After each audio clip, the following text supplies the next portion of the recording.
மதுரை அரசு மருத்துவமனை, ராஜாஜி மருத்துவமனைன்னா எல்லாருக்கும் ரொம்ப தெரியும். ரொம்ப புகழ் வாய்ந்தது, பெருமைக்குரிய ஒரு மருத்துவமனை அது. இப்ப சமீபத்துல அது வந்து 300 கோடி ரூபாய் நிதிக்கு மேல அரசாங்கம் ஒதுக்கி அதை புனரமைச்சு புதுசா கட்டடம் கட்டியிருக்காங்க. அந்த கட்டடம் ரொம்ப நாளா முன்னாடி மறைச்சிருந்தா அந்த பேர் தெரியல.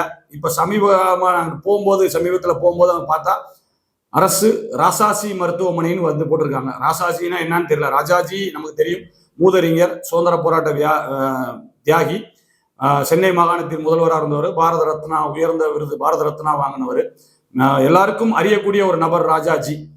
நம்ம அப்படித்தான் பார்த்துருக்கோம். இவங்க ராசாசின்னு போட்டிருக்காங்க. என்னன்னா இவங்களோட தமிழ் பற்ற காமிக்கிறாங்களா, ராஜாஜின்னு போடாம ராசாசின்னு போட்டிருக்காங்க.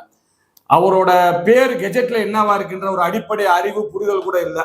இப்ப நமக்கு முன்னாள் முதலமைச்சர் இருக்காரு காமராஜர் பல்கலைக்கழகம் இருக்கு, அங்க போய் காமராஜர் மாத்துவாங்களா?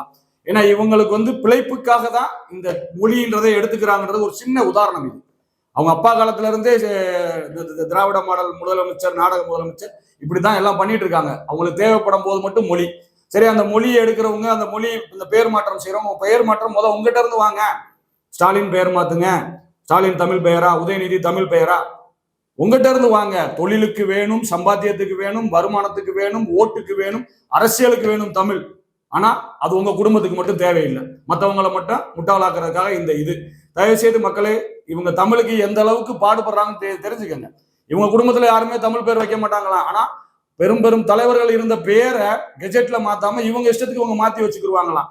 அதனால தமிழக மக்களே, இவங்க தமிழ் பேரை சொல்லி ஓட்டுக்காகவும் பிழைப்பு நடத்தக்கூடிய ஒரு நிலைக்கு தான் அவங்க இருக்காங்க. உண்மையாக தமிழுக்கு பாடுபடும் எண்ணம் அவங்களுக்கு கிடையாது. தமிழ் பெயரை சொல்லி போலியாக அரசியல் நடத்தும் இந்த மாதிரி தீய சக்தி திமுகவை தமிழகத்தை விட்டே துரத்தும்.